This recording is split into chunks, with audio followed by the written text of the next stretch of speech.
Madam ಇದೊಂದು ನಾಟಕದ company. ಈ ಕಂಪ್ನಿಗೆ ಇಲ್ಲಿ ರಾಜ್ಯ ಸರ್ಕಾರ ನಡ್ಕಂತ ರೀತಿ ಎದ್ದು ಕಾಣಿಸ್ತಾ ಇದೆ. ಇವತ್ತು ಅವರು ಪರಿಸ್ಥಿತಿ ಯಾವ ರೀತಿ ಇದೆ ಅಂದ್ರೆ ಈ ಸರ್ಕಾರ ಬಿದ್ದೋಗುತ್ತೋ ಉಳಿಯುತ್ತೋ ಅನ್ನೋ ಅಂಚಿನಲ್ಲಿ ನಿಂತಿದ್ದಾರೆ.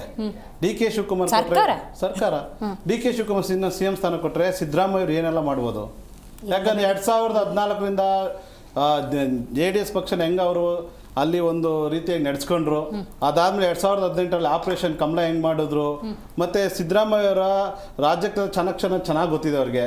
ಹಂಗಾಗಿ ಸಿದ್ದರಾಮಯ್ಯ ಏನಾದ್ರು CM ಸ್ಥಾನದಲ್ಲಿ ಉಳಿಸಿದ್ರೆ ಸರ್ಕಾರ ಬಿದ್ದೋಗುತ್ತೆ ಅನ್ನೋದು ಗ್ಯಾರಂಟಿ ಖಾತ್ರಿ ಆಗಿದೆ. 100%. ಯಾಕಂದ್ರೆ ಅವರು ಪೂರ್ಣ ಅಧಿಕಾರಿ ರಾಜಕಾರಣ ಮಾಡ್ಕೊಂಡ್ ಬಂದಿರೋರು, ಅಲ್ಪ ಅಧಿಕಾರಿ ಅಲ್ಲ, ಮತ್ತೆ ಪೂರ್ಣವಾಗಿ ಅಧಿಕಾರದಲ್ಲಿರುವಂತವ್ರು, ಮತ್ತೆ ಅವ್ರು ಕೊನೆ ಮಳೆವರೆಗೂ ಕಾಂಗ್ರೆಸ್ ಸರ್ಕಾರದಲ್ಲಿ ಇರ್ತಾರೆ. ಯಾಕಂದ್ರೆ ಅವ್ರ ಸಿದ್ಧಾಂತ ಇಷ್ಟೇ, ನಾನು ಇಲ್ಲ ಆ ಥರದ್ದು ಆಗಲ್ಲ. ಏನಂದ್ರೆ ಇವರು ಉದ್ದೇಶ ಇಷ್ಟೇ, ಸಿದ್ದರಾಮಯ್ಯ ಅವರು ನಾನು ಉಳಿಯೋವರೆಗೂ ಅಧಿಕಾರದಲ್ಲಿ ಇರೋವರೆಗೂ ನಾನು ಕೊನೆಯವರೆಗೂ CM ಆಗಿರ್ಬೇಕನ್ನೋ ಸಿದ್ಧಾಂತ ಅಲ್ಲ ಅವರೇ. ಒಂದು ಪಕ್ಷ ಏನನ್ನ ಪಕ್ಷ ಇಳಿಸಿದ್ರಂದ್ರೆ 2018ರಲ್ಲಿ ಆಯ್ತಲ್ಲ ಆಪರೇಷನ್ ಕಮಲ, ಅದನ್ನ ಕ್ಲಿಯರ್ ಆಗಿ ಮಾಡ್ಬಿಡ್ತಾರೆ. ಸತ್ಯ ಅದನ್ನ ಕಟ್ಟಂಗೆ ಕ್ಲಿಯರ್ ಆಗಿ ಮಾಡ್ತಾರೆ. ಇವರ ಒಂದು ನಾಟಕದ ಕಂಪ್ನಿಗೆ ಜನರ ಭಿಕ್ಷೆ ಅಂತ ಹೇಳ್ಕೊಂತಾರೆ. ಜನರ ಭಿಕ್ಷೆಯಿಂದ 136 ಸೀಟು ಹರಿತೀನಿ ಅಂತ ಹೋಗಿ ಪೇಪರು ಪೆನ್ ಕೇಳ್ಕೊಂಡ್ರಲ್ಲ ಜನಗಳ ಮುಂದೆ, ಒಂದು ಪೇಪರ್ ಕೊಡಿ, ಒಂದು ಪೆನ್ ಕೊಡಿ, ನಾನು ಹರಿತೀನಿ ಅಂತ ಜನ ಮುಂದೆ ಬೆಳ್ಕೊಂಡಂಥವ್ರು ಇವತ್ತು ಏನು ಹರಿತಾ ಇದ್ದಾರೆ ಅಂತ ಪ್ರಶ್ನೆ ಆಗ್ತಾ ಇದೆ. ಇವತ್ತು ಇಂಡಿಯಾ ಒಕ್ಕೂಟ ಸರ್ಕಾರದಲ್ಲಿ ವಿಜಯ್ ಜೊತೆ 5 ಜನ MLA ಕೊಟ್ಟು ಇವತ್ತು ಸರ್ಕಾರ ರಚನೆ ಮಾಡಿದ್ರಲ್ಲ, ಇವಾಗಾದ್ರೂ ಬೆಂಗಳೂರು ಜನಕ್ಕೆ ಏನೋ ಒಂದು ಭರವಸೆ ಕೊಟ್ಟಿದ್ರಲ್ಲ, ನಿರೀಕ್ಷೆ ಇಟ್ಟಿದ್ರಲ್ಲ, ಮೇಕೆದಾಟಿಂದ ಬೆಂಗಳೂರಿಗೆ ಪಾದಯಾತ್ರೆ ಮಾಡಿದ್ರಲ್ಲ, ನಾವು ಮೇಕೆದಾಟಿಂದ ಬೆಂಗಳೂರಿಗೆ ನೀರು ಕೊಡ್ತೀವಿ ಅಂತಂದ್ರಲ್ಲ, ಆ ಯೋಗ್ಯತೆಯ ಸರ್ಕಾರ ಮಾತನ್ನ ಉಳಿಸ್ಕೊಳ್ಳುತ್ತಾ ಅನ್ನೋದು ಬೇಕಾಗಿದೆ. ಇವತ್ತು ಹರಿತೀನಿ ಅಂತ ಇದುವರೆಗೂ ಹರಿದಿತ್ತು ಏನಿಲ್ಲ, ಕಿಸ್ದಿತ್ತು ಏನಿಲ್ಲ, ಕೊಟ್ಟ ಕುದೇ ನೇರನಾದ್ರೂ ಶೂರನೂ ಅಲ್ಲ, ಧೀರನೂ ಅಲ್ಲ, ಇಟ್ಕೊಂಡಿರೋ 4 ಪ್ರೋಟ್ಗಳು ಇದೆಲ್ಲ, ನೀರಾವರಿ ಇಲಾಖೆ ಡೆವಲಪ್ಮೆಂಟ್ ಮಾಡೋಕ್ಕಾಗಿಲ್ಲ. ಬೆಂಗಳೂರು ಅಭಿವೃದ್ಧಿ ಇವತ್ತು ಕೂಡ ಕಸಮಯವಾಗಿದೆ. ಇವತ್ತು ಕೂಡ ಬೆಂಗಳೂರು ಬೀದಿರಲ್ಲಿ 7,000 ಕೋಟಿ ಅನುದಾನ ಹಾಕೊಂಡ್ರು, BBMP ತೆಗೆದು GB ಅಂತ ನಾಮಕರಣ ಮಾಡ್ಕೊಂಡ್ರು. ಇವತ್ತು ಬಿಡದಿಯಲ್ಲಿ ನಡೀತಾರಂತ ಒಂದು ರೈತರ ಜೀವಂತ ಹೋಮ ಅಂತ ಹೇಳ್ಬೋದು, ಮರಣ ಅಂತ ಹೇಳ್ಬೋದು. ಇವತ್ತು ಕಣ್ಣೀರು ಹಾಕೊಂಡು ಹೇಳ್ತಾ ಇದ್ದಾರೆ. 9,600 ಎಕರೆ ಲ್ಯಾಂಡ್, 3,000 ಅಲ್ಲಿ ಗೋಮಾಳ ಜಮೀನಿದೆ. ಈ ಜಮೀನ ಇವತ್ತು ರೈತರೇ ಬೇಡ, ಇವ್ರು ಯಾರು ಕೇಳಕ್ಕೆ? ಇವ್ರ ಆಸ್ತಿನೇನ್ರಿ? ಇವ್ರ ಮನೆ ಆಸ್ತಿನ? ಇವತ್ತು ನಿಮಗೆ ಕೊಟ್ಟಿರೋ ಜನಭಿಕ್ಷೆ, ಆ ಜನಭಿಕ್ಷೆಯಿಂದ ನೀವು ಸರ್ವಾಧಿಕಾರ ಮಾಡಿ, ದೌರ್ಜನ್ಯ ಮಾಡಿ, ದುರಾಡಳಿತ ಮಾಡಿ ಇವತ್ತು ರೈತರನ್ನ ಬೀದಿಗೆ ಹಾಕ್ಸ್ತಾ ಇದ್ರಿ.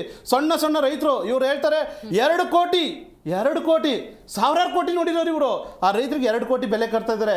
ಜೀವಂತ ತಲೆಮಾರಿಂದ ಬದುಕು ಬಂದಿರೋಂಥ ತಲೆಮಾರುಗಳಿಂದ ಬದುಕೊಂಡ್ ಬಂದಿರೋಂಥ ರೈತರು ಒಕ್ಲಿಬ್ಬಿಸಕ್ ಪ್ರಯತ್ನ ಮಾಡ್ತಾ ಇದ್ದಾರೆ.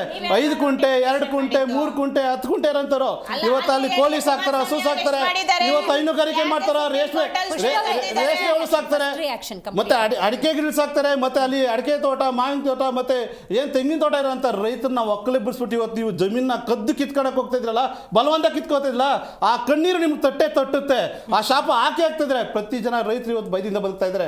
ಈ ಸರ್ಕಾರ ಯಾಕೆ ತಂದ್ವಿ ನಾವು? ಈ ಸರ್ಕಾರ ತಂದಾಗಿಂದ ರೈತರ ಹೋರಾಟಕ್ಕೆ ಒಳ್ಳೆ ಬೆಳೆ ಸಿಗ್ತಾ ಇಲ್ಲ. ಒಂದು ರೈತರಿಗೆ ಪರಿಪೂರ್ಣವಾದ ಸಹಕಾರ ಇಲ್ಲ ಸರ್ಕಾರ. ಎಲ್ಲೆಲ್ಲಿ ನೋಡು KDB ಅಕ್ವಿಸಿಷನ್ ಅಂತಾರೆ. ಇವತ್ತು ಎಲ್ಲ ಉಪಚುನಾವಣೆಯಲ್ಲಿ ಅವರೇ ವಿನ್ ಆಗ್ತಿದ್ದಾರೆ. ಅದೇ ಬೈ ಎಲೆಕ್ಷನ್ ಅಲ್ಲಿ ಇನ್ನೇನ್ ನಡೀತೆ ಮೇಡಮ್? ಬೈ ಎಲೆಕ್ಷನ್ ಏನ್ ನಡೀತೆ? ಯಾವ ಆಡಳಿತ ಪಕ್ಷ ಇರುತ್ತೆ ನೋಡಿ. 3 ವರ್ಷದ ಆಡಳಿತದ ರಿಫ್ಲೆಕ್ಷನ್ ಈ ಬೈ ಎಲೆಕ್ಷನ್ ಅಂತ ಹೇಳಿದವರೇ ನೀವು. ನೋಡಿ ಮೇಡಮ್, ಯಾವುದೇ ಸರ್ಕಾರ ತಗೊಳ್ಳಿ, ಆಡಳಿತ ಪಕ್ಷ ಇರುವಂತ ಸಂದರ್ಭದಲ್ಲಿ ಬೈ ಎಲೆಕ್ಷನ್ ಆಗಲಿ ಸರ್ವಸಾಮಾನ್ಯವಾಗಿ ಬೈ ಎಲೆಕ್ಷನ್ ಗೆದ್ದು ಬರೋಂಥದ್ದು. ಇವತ್ತು ಏನ್ ಮಾಡಕ್ ಹೋಗ್ತಾ ಇದ್ದಾರೆ? ಇವತ್ತು ರೈತರನ್ನ ಬೇಡ ಅಂತಂದ್ರೆ ಕಿತ್ಕೊಳ್ಳೋಂಥ ಅಧಿಕಾರ ಯಾರು ಕೊಟ್ರು? ಕೇವಲ ನೀವು ಇರೋದು 2 ವರ್ಷ ಕೂಡ ಇರೋದು ಗ್ಯಾರಂಟಿ ಇಲ್ಲ. ನೀವು ಇವತ್ತು ಸಿಎಂ ಕುರ್ಚಿಗೋಸ್ಕರ ನೀವು ಅಭಿವೃದ್ಧಿನೇ ಮರ್ತೋಗ್ಬಿಟ್ಟಿದ್ರಿ. ಇವತ್ತು ಮಾತಿದ್ರೆ ಡೆಲ್ಲಿ, ಮಾತಿದ್ರೆ ತಮಿಳ್ನಾಡು, ಮಾತಿದ್ರೆ ಅಸ್ಸಾಂ, ಅದು ಬಿಟ್ಟರೆ ಹೈಕಮಾಂಡ್ ಬಾಳ್ ಕಾಯ್ತಾರೆ ಅಂತಾರೆ. ನಿಮ್ಗೆ ರಾಜ್ಯದ ಜನ ನಿಮ್ಮನ್ನ ಒಂದು ಭಿಕ್ಷೆ ಕೊಟ್ಟರಲ್ಲ, ಆ ಭಿಕ್ಷೆನ ಕಾಪಾಡ್ಕೊಂಡು ಇವತ್ತು ರಾಜ್ಯ ಜನ ಕಣ್ಣೀರಲ್ಲ, ರಕ್ತ ಕಣ್ಣೀರು ಬರ್ಸ್ತಾ ಇದ್ರಿ. ಇವತ್ತು ರೈತರು ಸರಿಯಾದ ಬೆಲೆ ಕೊಡ್ತಾ ಇಲ್ಲ. ರೈತರ ಭೂಮಿಯಾಗ ನೆಮ್ಮದಿ ಬದುಕಕ್ಕೆ ಅವರು ಒಂದು ಭೂಮಿನ ಬಿಡ್ತಾ ಇಲ್ಲ. ಇವತ್ತು ಬೆಂಗಳೂರು ಜನ ನೀರು ಕೊಡ್ತಾ ಇಲ್ಲ. ಇವತ್ತು KDB ಇಂಡಸ್ಟ್ರಿಯಲ್ಲಿ ಎಷ್ಟು ನೀವು ಡೆವಲಪ್ಮೆಂಟ್ ಮಾಡಿದ್ರಿ, ಎಷ್ಟು ಉದ್ಯೋಗ ಸೃಷ್ಟಿ ಮಾಡಿದ್ರಿ.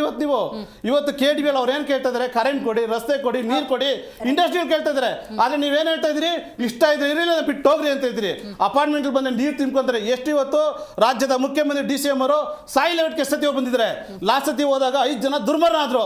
ಅವತ್ತು ರೆಡ್ ಕಾರ್ಪೆಟ್ ಹಾಕೊಂಡು ನೀವು ಹೋಗಿ ಹೋಗಿ ಆ ಸಾವು ಜಾಗದಾಗ ಹೋಗಿ ನೀವು ರೆಡ್ ಕಾರ್ಪೆಟ್ ಹಾಕೋದ್ರಿ. ಇವಾಗ ಮಳೆ ಬರ್ತಾ ಇದೆಯಲ್ಲ ಅದ್ರ ಬಗ್ಗೆ ನೀವು ಈ ಸತಿ ರೆಡ್ ಕಾರ್ಪೆಟ್ ಹಾಕೋತೀರಾ ಇಲ್ಲ ಬೆಂಗಳೂರು ವೀಕ್ಷಣೆ ಮಾಡ್ತಾ ಇದ್ದೀರಾ ನೀವು? ನಿಮಗೆ ನಾಚಿಕೆ ಆಗಬೇಕು ಅಧಿಕಾರದ ದಾಹಿಗಳು ನೀವು. ಇವತ್ತು ನಿಮ್ಮ ಒಂದು ಅಜೆಂಡಾ ಏನಂತಂದ್ರೆ CM DCM ಆಗಬೇಕು, DCM CM ಆಗಬೇಕು. ಇವತ್ತು ಸಚಿವರು ಸಂಪುಟ ವಿಸ್ತರಣೆ ಆಗಬೇಕು.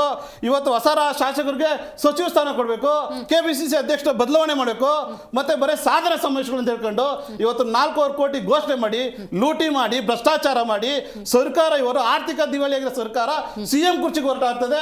ಜನರ 7 ಕೋಟಿ ಜನ ಕಾಂಗ್ರೆಸ್ ಪಕ್ಷದ ಶಾಪ